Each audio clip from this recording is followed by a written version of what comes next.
Good morning, students. I am Dr. V.S. Livrati, working as an associate professor in the Department of Botany, JSS College, Harvard. I am just going to have some interaction classes related to your CET topics, even the NEET topics also. And I am going to discuss one of the most important topic, which is going to be very favorite topic for the examiners too. Usually, every year we find questions appearing from this particular topic. Let me have the discussion on this topic. Name of the topic is Molecular Basis of Inheritance. In this topic, we are going to study about the structure of DNA, structure of RNA. Even you will study the topics like replication, transcription,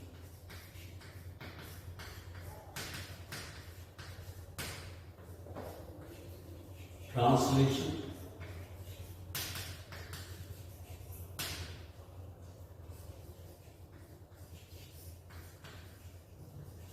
but we will also study about the lac-operon concept. On these topics, I would like to have a discussion, and I am going to read the questions, and I would like to interact with you regarding the justification of the answers to these questions. Why a particular answer is correct? Why not the other three answers which are being given in the form of multiple choices are not correct? Let me have the discussion of the questions. The very first question goes like this. Which one of the following pairs is correctly matched?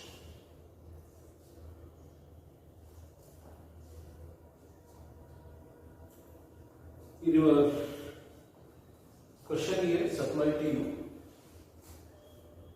there is a question as well as options.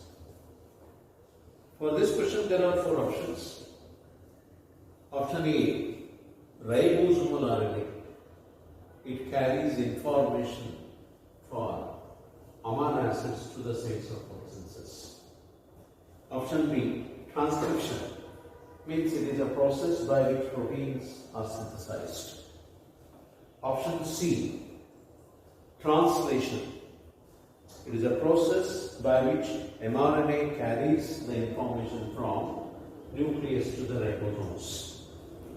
Option D, anticodon, it is the site of tRNA molecule where it binds to the mRNA by the hydrogen bonds. Okay, out of all these four answers, option D is correct. That is anticodon. It is supposed to be the site of tRNA molecule with which it binds to the mRNA by the hydrogen bonds. You all know that on messenger RNA, usually there is a genetic information that is going to be present in the form of codons. Maybe these are supposed to be the codons, just as AUG, GGG, UUG, like this. These are the triplet codons. In these triplet codons, group of 3 nucleotides are present. And each one of these triplet codons are going to code for specific amino acid. How exactly they code for the amino acid? Remember, during protein synthesis, amino acids are going to be carried by tRNA. Assume that this is one tRNA molecule. Okay.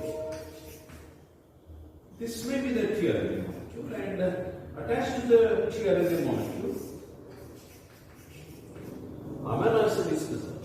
This is supposed to be tRNA molecule amino acid complex. Usually amino acids are binded to tRNA molecule at their 3' prime. Every tRNA molecule is usually characterized by a specific anticodon. Anticodon is the group of 3 nucleotides which are usually present in the anticodon loop. We are going to call this loop as anticodon loop. Here, what happens is whenever the tRNA with a specific amino acid, it comes and want to code with the codon of mRNA.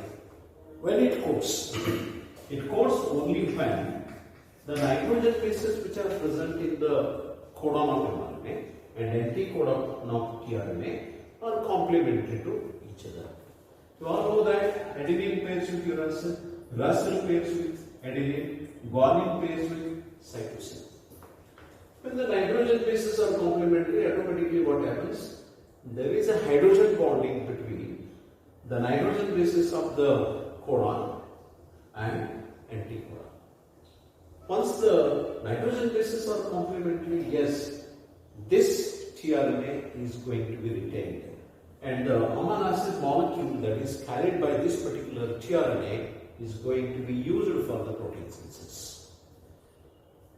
This clearly shows that, yes, anticodon is supposed to be the part of tRNA.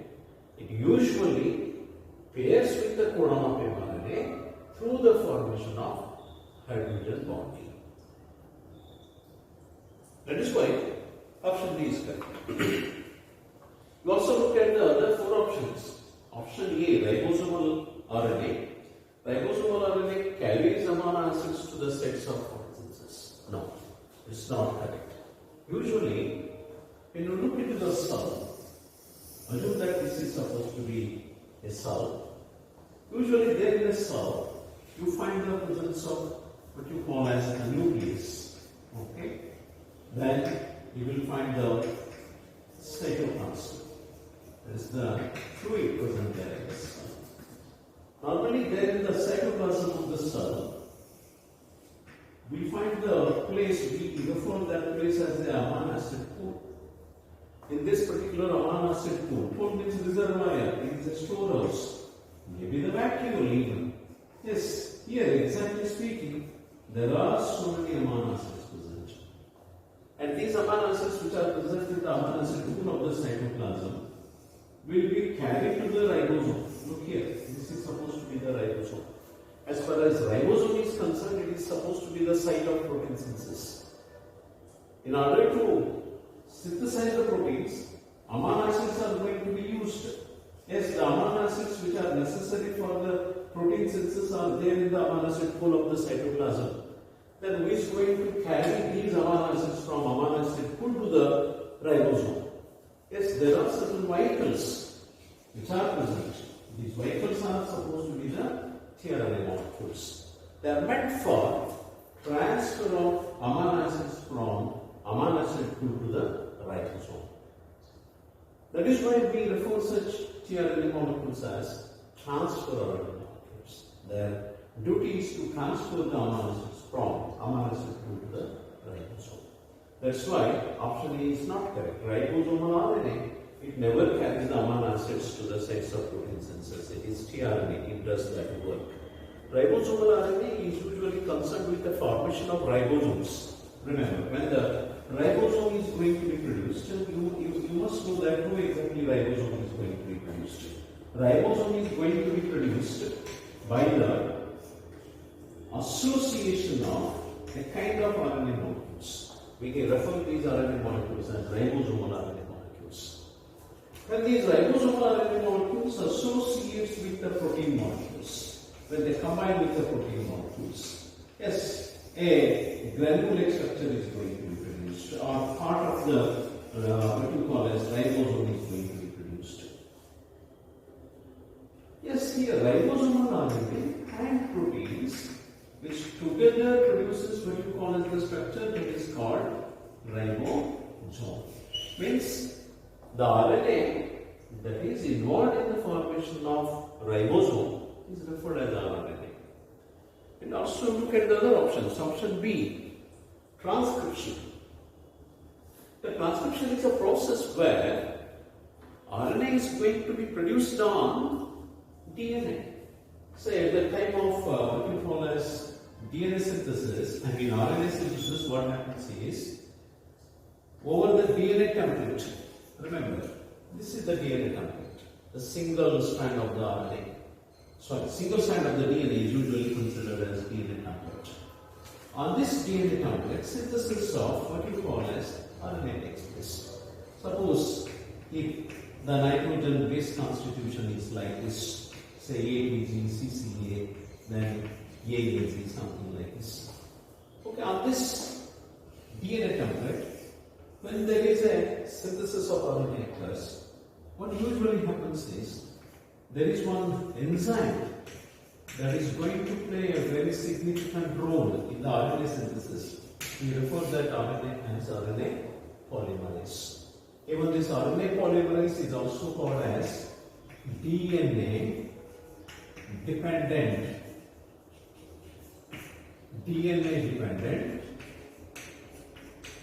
RNA polymerase. Okay, one of those. It depends on the DNA for the polymerization of RNA. Polymerization means addition of RNA nucleotides or ribose nucleotides to synthesize RNA molecule. What this RNA polymerase does is it reads the nucleotides which are present on the DNA template. Based on the nucleotides which are there on the DNA, it assembles the RNA nucleotides or ribose nucleotides. Suppose if adenine is present, look here, the complementary nitrogen base of adenine is going to be added. You all know that adenine is almost complementary to thymine. But in RNA, there is no thymine present. That is why, yes, it almost pairs with what you call as one more, nitrogen base, that is Russell. Then it reads the next nucleotide, it contains thymine. Then here it is going to add the nucleotide that is complementary to thymine. It's nothing but adenine. Then it reads the third one, guanine is present. Okay, it is going to place the nucleotide having the complementary nitrogen base to that of guanine. Guanine is complementary to cytosine. It places the ribose nucleotide containing cytosine. And later, what happens is, here polymerization occurs, which phosphodiester bonds are going to be produced, so that the nucleotides getting linked with one another, and there is a synthesis of what we call as RNA chain. Okay, here script present on the DNA in the form of nucleotide sequences will be copied onto RNA. That is why we call this process as transcription. Script is going to be transferred from DNA to RNA. We refer that synthesis of RNA on the DNA template as what you call as transcription. Then translation, one more process. Translation is a process where proteins are going to be produced there on what you call as RNA. Suppose when the ribosome is present, just assume this is the ribosome. It comes and binds to the mRNA and it reads the nucleotides that are present there on the mRNA. UAC is present. What it does, okay, it is going to code for the specific amino acid via tRNA. Okay, UAC may code with amino acid of the first type. Then the ribosome moves to the second codon. Maybe here the nucleotide sequence, that is GG2. Okay, it is going to place another specific amino acid of that GG2 codon. Maybe amino acid of the seventh type. Like that, there are 20 natural amino acids which are going to be used for protein synthesis. AAG, maybe here UUC. It is the third, what you call as the codon. And this codon may code for amino acid of the 10th type. Like that. 20 different types of amino acids, they are going to be used for the protein synthesis. Here, based on the amino acid sequence, in which particular sequence amino acids are placed, based on that, protein nature is decided. It is very interesting to know that the number of amino acids which are used in the protein synthesis are just 20. But thousands of different types of proteins are produced by the same 20 amino acids. How does it possible? It is possible by the help of what you call as the sequencing of amino acids. In which particular sequence amino acids are placed. Based on that, yes, the nature of what you call as protein is going to be decided. This process of synthesis of protein on the mRNA by the ribosome is usually referred as transcription. Okay, this is with reference to that of question number 1. Then let me consider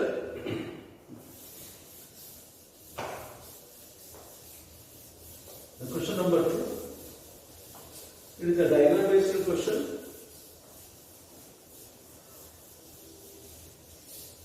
Look at the diagram. And first I will read out the question. Which one of the following correctly represents the manner of replication of DNA? Okay, here 4 different diagrams have been placed as A, B, C, D. The question is, out of the 4 diagrams, which one of the diagrams shows correct mechanism of DNA replication? First of all, remember, I would like to tell you one thing. You all know that DNA is a double-stranded molecule, a gene. This is a DNA molecule. Okay.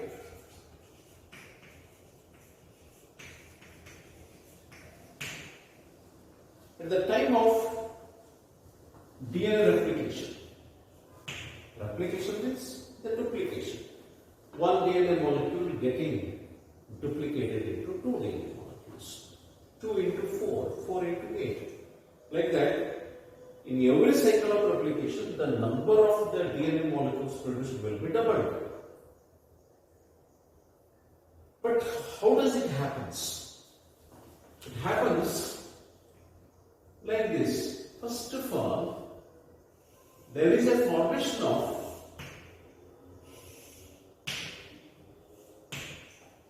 a Y-shaped 4-click structure. We refer this 4-click structure as replication fork. Remember, if it is a 5' end, then this will be 3'. And the complementary strand is exactly opposite. It is running in anti-parallel way. That is why it is a 3' and this is 5'. And here hydrogen bonding is there. And in the place where the replication is going to occur, where hydrogen bonds are going to break and the 2 strands are going to separate. As a result of that, yes, the replication fork is going to be produced. Now what happens is, at the time of replication, of the 2 strands which are produced, on both the strands, DNA synthesis takes place. It is going to occur in forward direction as well as in backward direction. That is why we refer this DNA replication as bidirectional process. And remember, DNA replication has a direction. Always, DNA replication starts from 5' end and it proceeds towards 3'. It is having a direction. Okay, look here. If it is 3' end, then the opposite strand that is going to be synthesized will start with the 5'. Okay. Then, okay, here the replication is going to occur with the help of so many enzymes, mainly the polymerases. They are going to play a very important role. Okay, here DNA polymerase 3. DNA polymerase 3 is the main enzyme. It is going to bring about most of the replication. It is going to synthesize most of the DNA. Okay, on one of the strands, the DNA polymerase 3, it starts synthesizing the DNA towards the pole. Then the DNA polymerase, it is synthesizing what you call as the DNA template, DNA strand. When the synthesis occurs towards the pore, at that time synthesis is going to take place continuously. Okay. On the other hand, what happens is, even on the other strand also here replication starts. But replication never starts from the 5' end on the other strand. Because if the complementary strand is going to be synthesized, okay, this end is going to become 3' end. That is why here 5' end is this. From the fork, replication process starts. Even the same DNA polymerase 3 does this process. But here, when the DNA polymerase 3 starts DNA replication from the fork, it is not possible for the polymerase 3 to read and synthesize the DNA strand continuously. As a result of that, what happens is here discontinuous DNA synthesis takes place. Means this polymerase 3, it synthesizes the DNA to some length. After that, it dissociates and it stops. Later, again it comes and it starts the DNA strand synthesis. Then again it dissociates and again it starts the DNA synthesis. Like this, what happens here is, here synthesis is going to occur discontinuously in the form of short DNA strands. These are the short DNA segments which are going to be produced. We refer these segments as Okazaki fragments. We refer them as Okazaki fragments. But it is very important that synthesis of the DNA has a direction. Replication has a direction. It always starts from 5' end and it proceeds towards the 3' end. Whatever may be the strand, either it may be this strand or this strand, always replication proceeds from 5' end to 3' end. Okay. As far as the diagram is concerned, out of the 4 diagrams that I have given, here option D shows the correct representation of replication. The diagram D, it is almost similar to this. That is why option D is the correct answer here. Okay. I hope it is clear. Then I will move to the next question.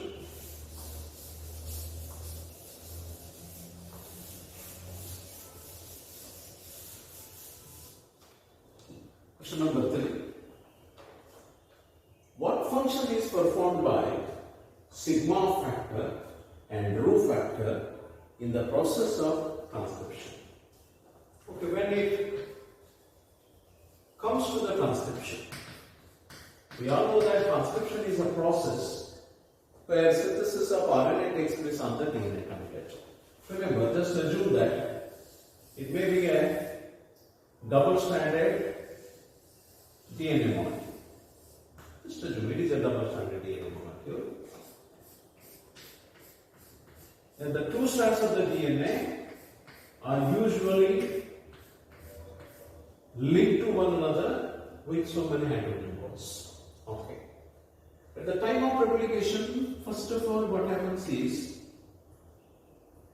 exactly at the site of the replication, transcription, the 2 strands are going to separate partially. Okay, assume.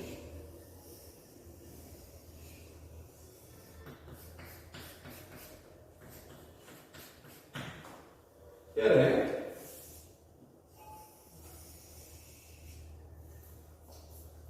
sort of bubble-like structure is going to be produced. Usually this bubble-like structure is referred as transcription bubble, because exactly here transcription is going to occur. Who is going to break these hydrogen bonds so that the bubble is produced? In order to produce this bubble, hydrogen bonds need to be broken. Yes, it is going to be done by the enzyme that is supposed to be the RNA polymerase. It is RNA polymerase. Then there are two DNA strands present. On both the DNA strands, synthesis of RNA never happens. Transcription never happens on both the strands. It occurs on only one particular strand. The strand where exactly the transcription occurs is usually referred as sense strand. Say for example, this may be the sense strand, because it has got the information for the transcription. Okay, first of all, once this RNA polymerase enzyme, it comes and binds, it breaks the hydrogen bonds and it leads to the formation of transcription bubble. Next, what it does is, it starts synthesizing RNA. It's not an easy process, remember.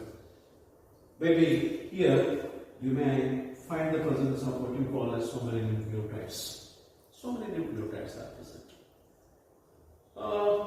Exactly, this RNA polymerase doesn't know from where it has to start RNA synthesis, from where it has to start the transcription, whether it has to start the transcription from here or from here or from here, from where exactly it has to begin the transcription. It is not known to this.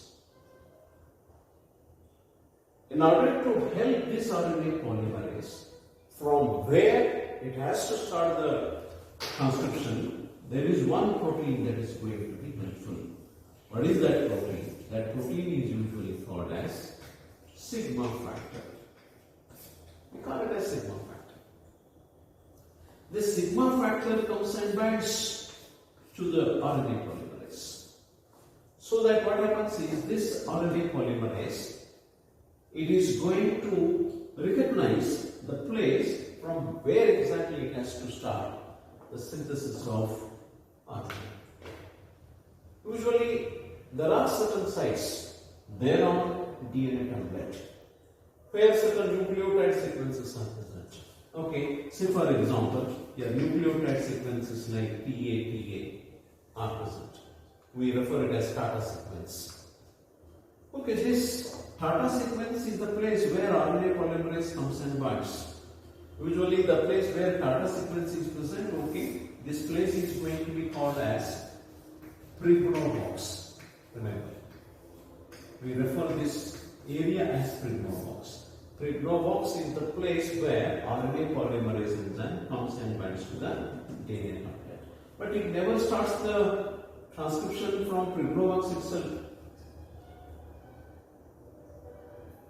In order to start the transcription, sigma factor is helping. Yes, sigma factor is going to say, yes, it is not the place from here you have to start the transcription. It is going to guide the polymerase enzyme that yes, this is the place, this is the starting place from where you have to start the RNA synthesis. Now this RNA polymerase, what it does is, it is going to read the nucleotides. And based on the nucleotide sequence present on the DNA, it is going to assemble the RNA nucleotides. Suppose if guanine is present, adenine is present, cytosine is present, thymine is present, adenine is present, like this. What this polymerase enzyme does is, it is going to place the RNA nucleotides complementary to the nucleotides of the DNA. Here guanine, if it is present, it is going to place cytosine. Adenine means it is going to place uracil. Cytosine, guanine. Thymine, adenine, uracil, like this. And these nucleotides later they are going to be linked by phosphodiester bonds so that RNA strand synthesis takes place.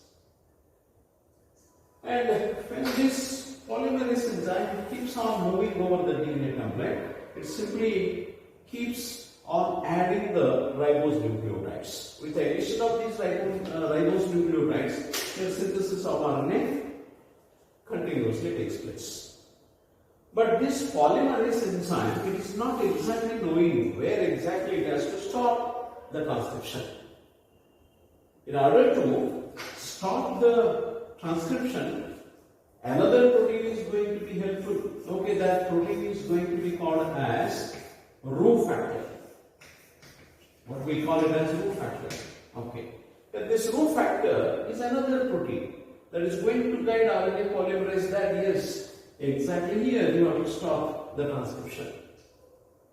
One factor helps in initiation of the transcription.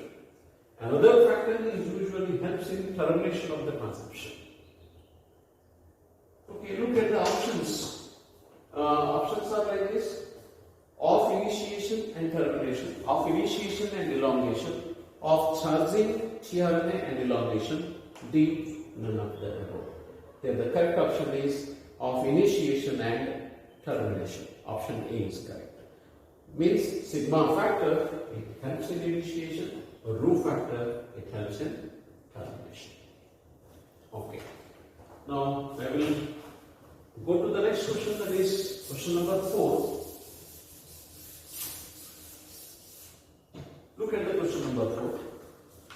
Which site of tRNA molecule hydrogen bonds to mRNA molecule? Yes, I already told you.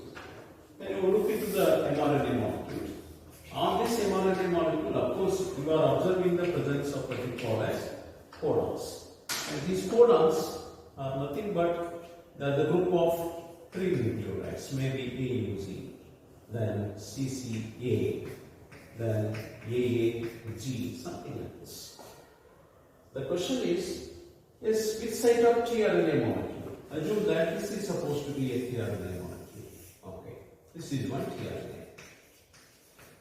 Which site of tRNA molecule hydrogen bonds to mRNA molecule, means it is going to link with what you call as hydrogen bonding to mRNA. It is supposed to be anticodon. Anticodon. Even in other words, this anticodon is also called as NODAC. It is also referred as NODAC. Usually, the nucleotides of anticodon and codon are complementary to one another. Here you will find uracil, you will find adenine, you will find cytosine. When the nitrogen bases of the codon and anticodon are complementary to each other, at that time hydrogen bonding occurs.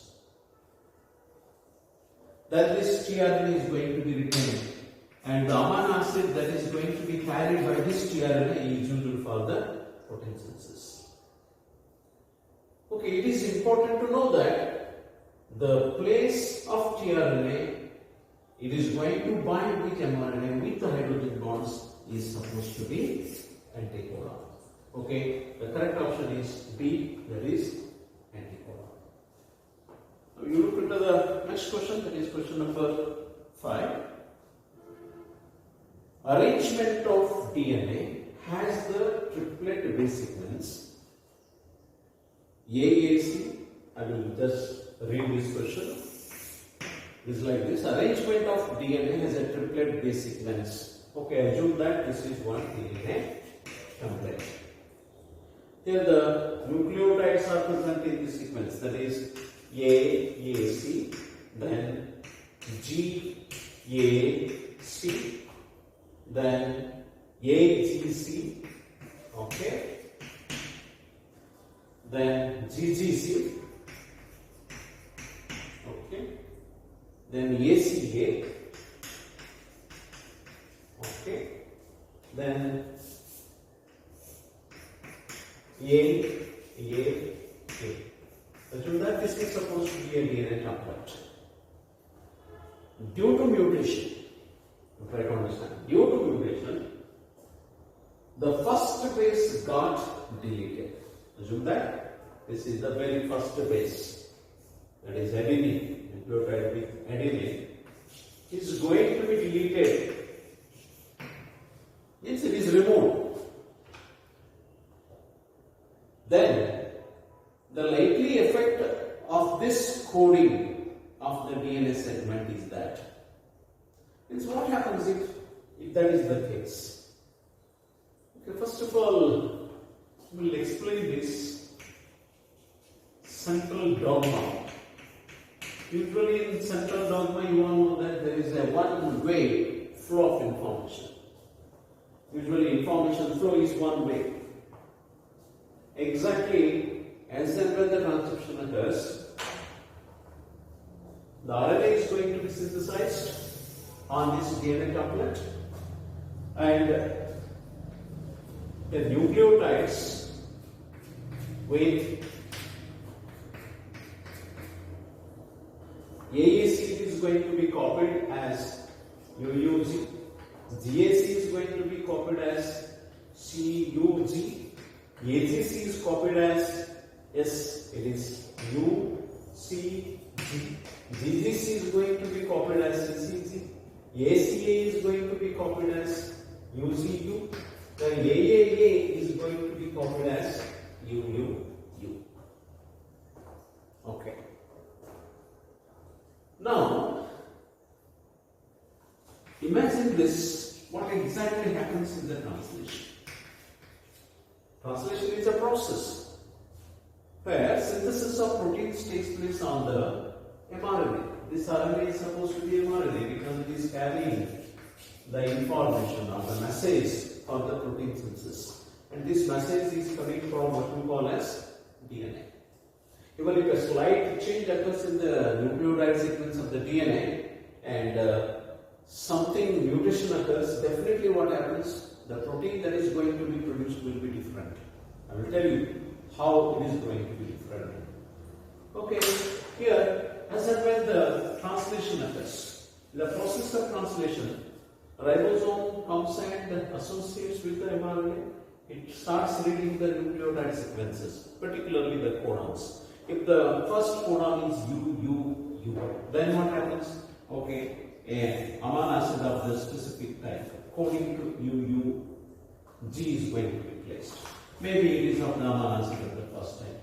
Then it reads the next one. Yes, it is CUG.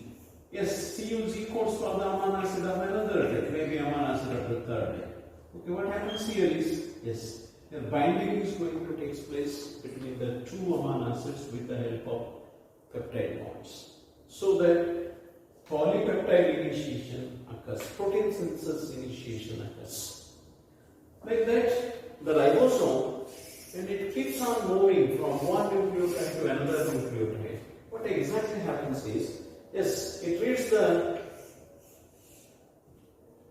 sequences of the nucleotides which are there in what we call as codon, and it is going to assemble them. Okay, here amino acid of the fourth that is placed, then amino acid of the fifth that is going to be placed if it is CCG, then UGU, then amino acid of the 10th type will be placed. If it is UUU, then amino acid of the 15th type will be placed. Like this placement of the amino acids. That these amino acids are going to be placed in this particular sequence. In the very first position, amino acid first present. In the second position, amino acid of the third present.